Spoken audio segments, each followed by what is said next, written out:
Capital TV Uttar Pradesh देख रहे हैं आप। मैं हूं राधिका राज। आज इस स्पेशल स्टोरी में बात होगी हिंदुओं पर मंडरा रहे संकट की। संकट कैसा? बहुसंख्यक से अल्पसंख्यक होने का। अब आप सोच रहे होंगे कि जिस भारत में हिंदुओं की आबादी सबसे ज्यादा है, वहां भला अल्पसंख्यक कैसे हो सकते हैं? हुए नहीं है तो हो जाएंगे। और ये मैं नहीं कह रही हूँ, बल्कि आज जिस तरह से अल्पसंख्यक बहुसंख्यक बनने की तैयारी कर रहे हैं और हिंदू हाथ पर हाथ रखकर बैठे हैं, उससे खतरा बढ़ता जा रहा है। आज यूपी के जिलों की आबादी को गहराई से समझेंगे और जानेंगे कैसे एक समुदाय एक ही मकसद लेकर भारत पर कब्जा करने में जुटी हुई है। किन जिलों की आबादी ने हिंदुओं को चौंकाया? सबसे पहले बात करें उन जिलों की जिसमें मुस्लिम समुदाय की आबादी हिंदुओं की आबादी को टक्कर दे रही है। जी हाँ, टक्कर दे रही है। यानी जिस भारत में मुस्लिम समुदाय को अल्पसंख्यक माना जाता है, वही समुदाय आज अलग अलग कारण से यूपी में पसर रहा है। रामपुर मुस्लिम आबादी के रेस में आगे जो जिला है वो है रामपुर। जी हाँ, रामपुर, जहां से समाजवादी पार्टी के सांसद मोहिबुल्लाह नदवी है। रामपुर जिला पश्चिमी भाग में स्थित है और यहाँ की मुस्लिम समुदाय की जनसंख्या दिन पर दिन बढ़ती जा रही है। 2011 की जनगणना के अनुसार रामपुर की कुल आबादी 50.57 है, जबकि हिंदू आबादी 45.97 है। यानी एक तरफ 50 और एक तरफ 45% है। यानी सीधे सीधे मुस्लिमों की बढ़ती आबादी ने हिंदुओं को अल्पसंख्यक बना दिया रामपुर में। संभल और रामपुर तो छोड़िए, संभल ने तो आंकड़े की सारी हदें पार कर दी। वो संभल हिंसा के बाद जब संभल फाइल सामने आई तो डेमोग्राफी चेंज देखकर सब हैरान रह गए। मुस्लिम आबादी की बात की जाए तो संभल हिंसा की फाइल से खुलासा हुआ कि ये आबादी दंगों के बाद तेजी से बढ़ी है और ये बढ़कर 80 से 85% हो गई है। तो वही दूसरी तरफ हिंदुओं की आबादी सिर्फ 20 से 25% हो गई है, जिससे यह साफ होता है कि संभल अब हिंदुओं के लिए अल्पसंख्यक बन गया है। मुरादाबाद तीसरा जिला जो हिंदुओं की आबादी को चुनौती दे रहा है वो है मुरादाबाद, जहां से सांसद समाजवादी पार्टी से रुचि वीरा है, जिनकी तुष्टीकरण की राजनीति के कारण मुस्लिम आबादी 47.12% तक पहुंच गया है, जबकि हिंदू सिर्फ 52% है। ये परसेंटेज साफ दिखाता है कि यहाँ मुस्लिम आबादी हिंदुओं से बहुत कम है। यानी टक्कर बिल्कुल साफ साफ नजर आ रहा है। सहारनपुर चौथा जिला जिसमें मुस्लिम आबादी 40% से ज्यादा पार कर गई है वो है सहारनपुर, जहां से सांसद कांग्रेस के इमरान मसूद हैं। सहारनपुर में मुस्लिम आबादी 41.95% तक पहुंच गई है, तो वही हिंदू आबादी 56% है। यानी यहाँ भी एक टक्कर है। हालांकि चाहे मुरादाबाद हो या सहारनपुर हो, दोनों ही जिलों में हिंदुओं की आबादी मुस्लिम आबादी की तुलना में ज्यादा है। लेकिन ये खुश होने की बात नहीं है। जिस रफ्तार से मुस्लिम समुदाय की आबादी बढ़ रही है और हिंदू हाथ पर हाथ रखकर बैठा है, उससे ये साफ होता है कि वो वक्त भी दूर नहीं जब मुस्लिम आबादी हिंदुओं की आबादी को पीछे छोड़ दे, जिसकी शुरुआत अब रामपुर और संभल से हो भी चुकी है। मुस्लिम आबादी के बढ़ने का कारण, ये बढ़ती आबादी आज चिंता का विषय बन गई है, क्योंकि मुस्लिम देश तो बहुत है, लेकिन हिंदुओं का केवल एक ही देश है। अगर वो भी किसी और के हाथ चला जाएगा तो हिंदू कहां जाएगा? ये सवाल हर हिंदू को अब परेशान करने लगा है। चलिए अब आपको बताते हैं कि ये अल्पसंख्यक की बढ़ती आबादी के कारण क्या है। 2 से ज्यादा बच्चे। भारत में मुस्लिम आबादी के बढ़ने का एक बड़ा कारण जन्म दर है। मुस्लिम समुदाय में औसतन बच्चे ज्यादा होने की वजह से उनकी आबादी तेजी से बढ़ रही है, जबकि हिंदू समुदाय में ये दर कम है। 2011 की जनगणना के मुताबिक भारत की कुल आबादी 121 करोड़ थी, जिसमें हिंदू 79.8% और मुस्लिम 14.2% थे। 2001 से 2011 के बीच मुस्लिम आबादी 24.6% बढ़ी, जबकि हिंदू में 16.8%।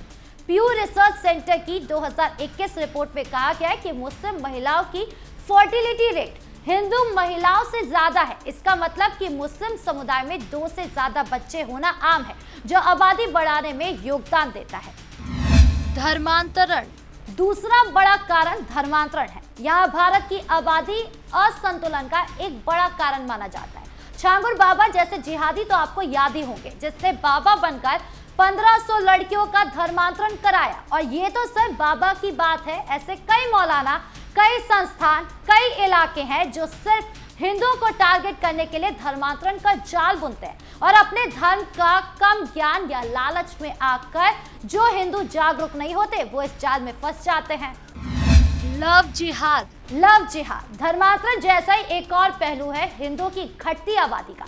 लव जिहाद एक विवादास्पद सिद्धांत है जिसके मुताबिक मुस्लिम पुरुष हिंदू महिलाओं को प्यार का झांसा देकर शादी करते हैं, फिर उन्हें इस्लाम में कन्वर्ट कराते हैं। यह हिंदुत्व संगठनों द्वारा प्रचारित है, लेकिन सुप्रीम कोर्ट और पुलिस जांचों में इसे साजिश नहीं माना गया। 2009 में केरल कर्नाटक में शुरू हुआ, जहां कैथोलिक चर्च और हिंदू ग्रुप्स ने दावा किया कि 4500 महिलाएं कन्वर्ट हुई है, लेकिन आंकड़े इससे कई ज्यादा है। इस्लामीकरण का मकसद गजवा-ए-हिंद। एक और कारण जो मौलानाओं के बीच बढ़ता है वो है गजवा-ए-हिंद, जिसमें भारत पर मुस्लिम फौज की जीत की भविष्यवाणी है। इसका मतलब भारत की जंग है जहां मुस्लिम योद्धा भारत जीतेंगे। पाकिस्तानी जिहादी ग्रुप्स इसे इस्तेमाल मानते हैं और इसीलिए हिंदुओं के खिलाफ हमला करते रहते हैं। यहाँ तक कि लश्कर-ए-तैयबा जैसे ग्रुप्स इसे कश्मीर जीतने के लिए इस्तेमाल करते हैं। यह नैरेटिव हिंदुओं के लिए बड़ी चिंता का विषय बन गया है। अगर आबादी असंतुलन बढ़ा और ऐसे विचार फैले तो धार्मिक हिंसा, हमले और सांस्कृतिक खतरा बढ़ सकता है। बांग्लादेश और पाकिस्तान सबसे बड़ा उदाहरण। अब लोगों को ये जानना जरूरी है कि अगर हिंदू घट गए तो क्या होगा। अगर हिंदुओं की आबादी घटी तो वही होगा जो आज बांग्लादेश और पाकिस्तान में होता है। बांग्लादेश में हिंदू समुदाय की आबादी में गिरावट कोई संयोग नहीं है। 1951 में जनगणना के अनुसार हिंदू आबादी 22% थी, जो 1974 में घटकर 13% हो गई। 2011 में 8.5% और 2022 में मात्र 7% रह गई। यह आंकड़े बांग्लादेश ब्यूरो ऑफ स्टैटिस्टिक्स से है, जो बताते हैं कि पिछले 70 सालों में हिंदू आबादी में 14% से ज्यादा की कमी आई है। वजह बड़े पैमाने पर पलायन, लेकिन ये पलायन मंजूरी से नहीं बल्कि मजबूरी से हुए हैं।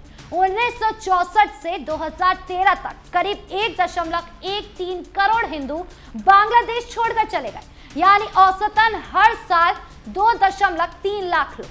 ये आंकड़े ढाका यूनिवर्सिटी के प्रोफेसर अब्दुल बरकत की रिसर्च से हैं, जो बताते कि हिंदू संपत्तियों की लूट और धार्मिक हिंसा ने उन्हें मजबूर किया। हिंदुओं को निशाना बनाकर मंदिर तोड़े जाते हैं, महिलाओं पर अत्याचार होते हैं और जबरन धर्मांतरण कराया जाता है। और आज भी 2025 से 26 में हिंसा जारी है। उदाहरण के तौर पर दीपू चंद्र दास के साथ सारी हदें पार कर दी गई, जहां 18 दिसंबर को एक हिंदू गारमेंट वर्कर दीपू को इस्लाम पर टिप्पणी का आरोप लगाकर भीड़ ने पीटा, पेड़ से लटकाया और जिंदा आग के हवाले कर दिया। और ये मामला एक नहीं है, 2025 में ही 2900 से ज्यादा अल्पसंख्यकों पर हमले हुए, जिसमें हिंदू सबसे ज्यादा शिकार है। मंदिरों पर हमले, संपत्ति लूट और रोजाना की प्रताड़ना ने हिंदू आबादी को खत्म करने की साजिश बना दिया है। और ऐसा ही चलता रहा तो आने वाले कुछ सालों में 8% की ये आबादी भी जड़ से खत्म हो जाएगी। और ठीक ऐसा ही हाल पाकिस्तान में भी है, जहां हिंदू समुदाय की स्थिति और भी दयनीय है। 1947 में विभाजन के समय वेस्ट पाकिस्तान यानी आज का पाकिस्तान में हिंदू आबादी करीब 1.6% थी, लेकिन पूर्वी पाकिस्तान यानी कि बांग्लादेश को मिलाकर कुल 12 से 15% थी। 1951 की जनगणना में पाकिस्तान में हिंदू 12.9% थे, लेकिन विभाजन की हिंसा में लाखों हिंदू मारे गए या भारत लौट आए। 2017 की जनगणना में हिंदू आबादी मात्र 2.14% है, यानी कि करीब 44 लाख रह गई है। ये गिरावट से पलायन नहीं है बल्कि व्यवस्थित प्रताड़ना का नतीजा है। पाकिस्तान की कुल आबादी 24 करोड़ से ज्यादा है, लेकिन हिंदू अल्पसंख्यक केवल सिंध में केंद्रित है, जहां वो ग्रामीण इलाकों में रहते हैं या फिर ज्यादातर दलित या बंधुआ मजदूर है। जबरन धर्मांतरण पाकिस्तान में हिंदू लड़कियों की सबसे बड़ी समस्या है। हर साल 1000 से ज्यादा हिंदू, क्रिश्चियन और सिख लड़कियां अगवा होकर इस्लाम कबूल करवा ली जाती हैं और मुस्लिम पुरुषों में शादी कर दी जाती है। HRCP human rights commission of Pakistan की 2023 से 24 की रिपोर्ट अंडर सीज में कहा गया है कि 103 मामले जबरन शादी और कन्वर्जन के थे, जिसमें हिंदू लड़कियां सबसे ज्यादा शिकार हुई है। उदाहरण के लिए 2025 में सिंध में 42 हिंदू लड़कियों के अपहरण, सामूहिक गलत काम और कन्वर्जन के केस सामने आए हैं। कोर्ट में ये भी मामले स्वैच्छिक कन्वर्जन बताकर बंद कर दिए जाते हैं, क्योंकि लड़कियां डर से गवाही बदल देती है। मंदिरों पर हमले भी आम है। 2023 में 16 हिंदू मंदिरों पर हमले हुए, जिसमें कराची का श्री राम पीर मंदिर विनाश हुआ। ये सिर्फ शुरुआत है। US commission on international religious freedom की रिपोर्ट बताती है कि हिंदू समुदाय आर्थिक बहिष्कार, नौकरी में भेदभाव और शिक्षा में इस्लामी पाठ्यक्रम की वजह से पीड़ित है। सिंध में हिंदू बंधुआ मजदूर है, जागीरदारों के खेतों पर काम करते हैं और कोई कानूनी सुरक्षा नहीं मिलती। हिंदू समुदाय की गिरावट के असर के कारण पाकिस्तान में हिंदू त्योहार मनाना मुश्किल है। स्कूलों में हिंदू बच्चों को इस्लाम पढ़ाया जाता है और संपत्ति लूट ली जाती है। अगर भारत में ऐसा हुआ तो हिंदू समाज की पहचान, संस्कृति और सुरक्षा खतरे में पड़ जाएगी, जैसे पाकिस्तान और बांग्लादेश में होता दिखाई दे रहा है। आपकी इस पूरे मामले को लेकर क्या राय है, कमेंट बॉक्स में जरूर बताएं। धन्यवाद।